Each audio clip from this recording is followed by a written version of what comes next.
जय माता दी दोस्तों, मैं आचार्य वसुधा आप सभी का हार्दिक अभिनंदन करती हूँ। दोस्तों, क्या आपके जीवन में भी संघर्ष बहुत अधिक है? क्या सब कुछ करने के बाद भी पैसा आता नहीं है?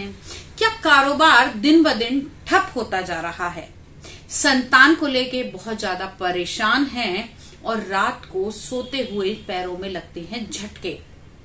घर के वो पूर्वज जो इस समय इस दुनिया में नहीं हैं, क्या वो बार बार आपके सपनों में आते हैं? अगर ऐसा कुछ है तो आज हम करेंगे आपकी समस्या का समाधान, बताएंगे कि ये किस चीज के लक्षण हैं और कैसे आप इनसे मुक्ति पा सकते हैं। जी हाँ, पितृदोष कुंडली में बनने वाला एक ऐसा दोष जिसके कारण जिंदगी बद से बदतर हो जाती है। कई बार पितृदोष जो न केवल आपको बल्कि आने वाली और पीढ़ियों को भी परेशान करता है। पितृदोष ऐसी सेंध है जो धीरे धीरे पूरे घर को खा जाती है। पितृदोष एक ऐसा योग है आपकी कुंडली में जिसके बनने से आप चाहकर भी उन्नति नहीं कर पाते। तो आइए जानते हैं पितृदोष के क्या क्या लक्षण होते हैं। सबसे पहले, जैसा मैंने कहा कि रात को जब भी आप सोते हैं तो आपके पैरों में झटके लगते हैं, तो ये भी एक पितृदोष का कारण है। कई बार ऐसा होता है कि आपके पूर्वज आपको बार बार लगातार सपने में दिखाई दे रहे हैं, खाना मांग रहे हैं या कोई और चीज मांग रहे हैं। कई बार ऐसा होता है कि घर की स्त्रियों को रात को सोते समय बहुत अधिक डर लगता है। अगला कारण, घर के अंदर बीमारी घर करके बैठ जाती है। एक व्यक्ति उठता है तो दूसरा फिर बेड पे आ जाता है, दूसरा उठता है तो तीसरा, या अगर मैं कहूं कि दवाइयां घर के अंदर तांता लगाए रहती हैं। डॉक्टरों का लगातार आना जाना लगा रहता है। कई बार ऐसा होता है, इसके कारण जब भी कोई आप शुभ काम करने जा रहे हैं तो घर के अंदर कलह कलेश या परेशानी या दिक्कत अवश्य आ जाती है। कई बार ऐसा होता है कि संतान या तो होती नहीं, होती है तो उसकी मृत्यु हो जाती है। विवाह बार बार बात बनकर टूट जाना या बात ना बन पाना, या अगर हो जाए तो उसके बाद में तलाक हो जाना। अगर मैं कहूं तो वंश बेल या तो आगे बढ़ती नहीं है, बढ़ती है तो ऐसी नहीं होती कि जिससे आपको संतुष्टि मिले। अब ये सारे कारण क्यों होते हैं, अब इसको भी जान लीजिए। पितृ दोष यानी कि जो हमारे बुजुर्गों के द्वारा हमें लगा वो दोष। कई बार ऐसा होता है कि जन्म कुंडली में हम ये पितृदोष लेकर आते हैं। इसका कारण हमारे पूर्वज होते हैं। हमारे पूर्वजों ने अपने माता पिता के साथ कुछ ऐसा किया जिसके कारण उनकी आत्मा अतृप्त रह जाती है। कई बार ऐसा होता है कि परिवार के कुछ सदस्य चले जाते हैं लेकिन उनकी सद्गति नहीं हो पाती। कई बार ऐसा भी होता है कि आप पितरों के द्वारा बनाई गई परंपरा यानी आपके पूर्वजों के द्वारा बनाई गई पूजा पाठ परंपरा, इन सब की अवहेलना करते हैं, उनको नहीं मानते, तब भी आपके पितर आपसे रुष्ट हो जाते हैं। कहते हैं ना कि घर के बच्चे को जितना मनाना मुश्किल है उतना ही घर के बुजुर्ग को मनाना भी मुश्किल होता है। पितृ वो होते हैं जो हमारी जड़ें होते हैं, जिनके आधार पर पूरा वृक्ष खड़ा होता है। और जब जड़ें खराब हों, जड़ों में दिक्कत हो तो आगे आने वाले तने फल फूल पत्तियां विकास ही नहीं कर पाते। तो पितृदोष का कैसे जाने कि आपकी कुंडली में पितृदोष है? जब बच्चा पैदा होता है तो हम उसे सूर्य और चंद्रमा धारण कराते हैं, क्योंकि हम ये कहते हैं कि सूर्य हमारी कुंडली में पिता का कारक है और चंद्रमा हमारी कुंडली में माता का कारक है। पितृदोष यानी पिता के द्वारा बनने वाला दोष, चाहे वो हमारे दादा के परदादा के किसी के भी द्वारा बन रहा है तो वो पितृदोष में काउंट होता है। जब भी सूर्य राहु की दृष्टि में आए, केतु की दृष्टि में आए या शनि से पीड़ित हो तब पितृदोष बनता है।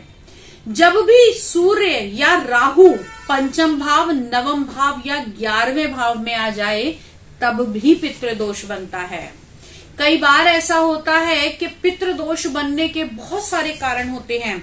अगर पिता की कुंडली में ये पितृदोष बन रहा है और पुत्र की कुंडली में नहीं दिख रहा, तब भी उसको इससे सफर करना पड़ेगा। अब इससे कैसे बच सकते हैं, सबसे बड़ा मसला ये है, क्योंकि पितृदोष बन तो रहा है, किस कारण बना वो भी बहुत से लोग कहते हैं भाई हमने तो ऐसा कुछ किया ही नहीं, लेकिन आपके पूर्वजों ने अगर ऐसा कुछ किया है या पूर्वजों को ये पितृदोष लगा है, क्योंकि ये कई पीढ़ियों तक लगातार चलता है, तो उससे कैसे मुक्ति पाई जा सकती है।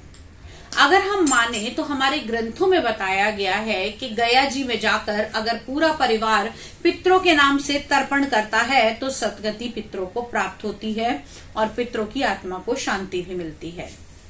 ये थोड़ा लंबा प्रोसीजर हो जाता है, लेकिन आज मैं आपको कुछ ऐसे उपाय बताऊंगी कि अगर आपने इस पितृपक्ष से शुरू करके लगातार आने वाले पितृपक्ष तक उन कार्यों को किया तो निश्चित तौर से आपकी इसी पीढ़ी के साथ ये पितृदोष समाप्त हो जाएगा।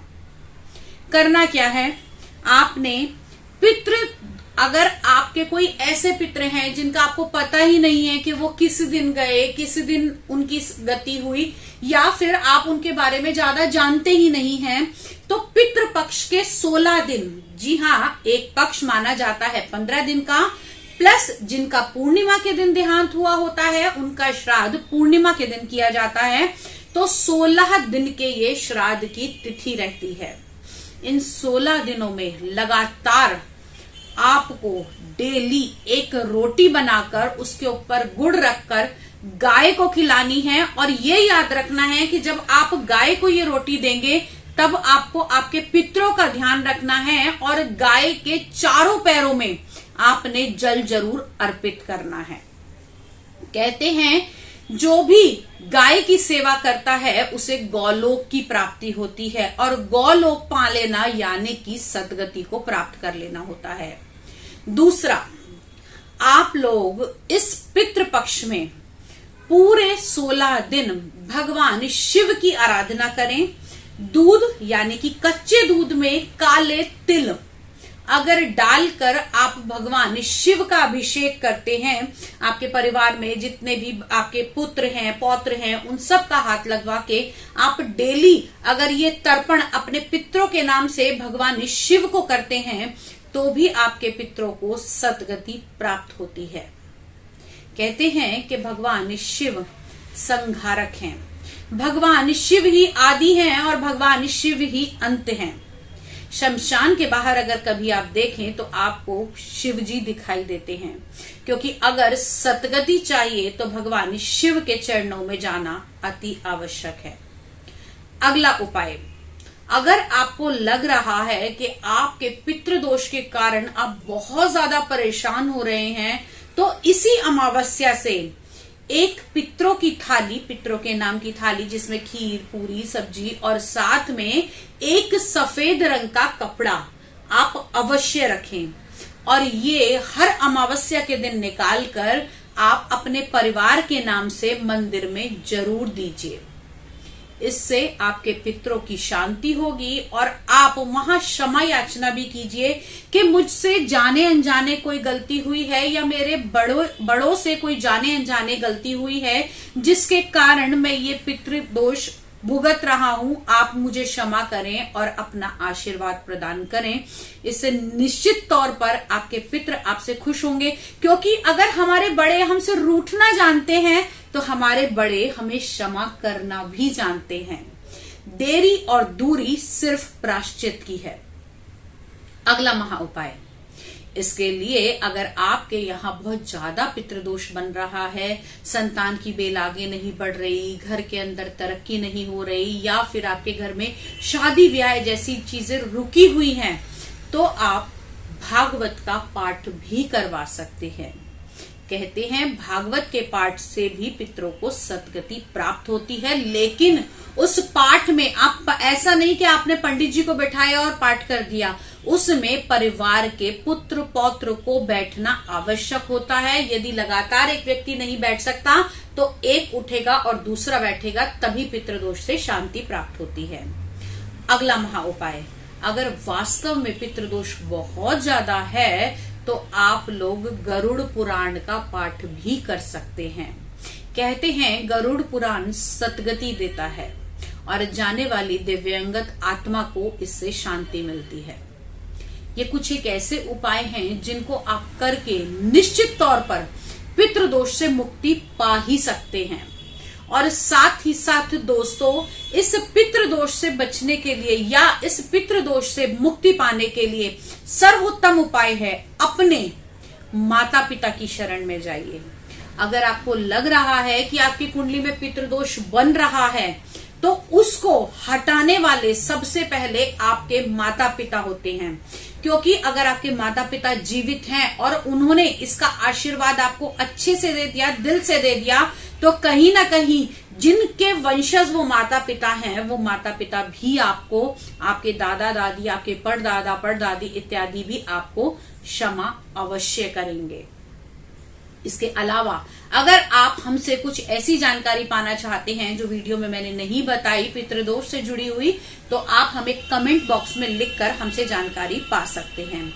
आज की वीडियो में इतना ही। अगले वीडियो में फिर से मुलाकात करूंगी, लेकिन उससे पहले यदि आपने अब तक चैनल को सब्सक्राइब नहीं किया है तो प्लीज सब्सक्राइब कर दीजिए।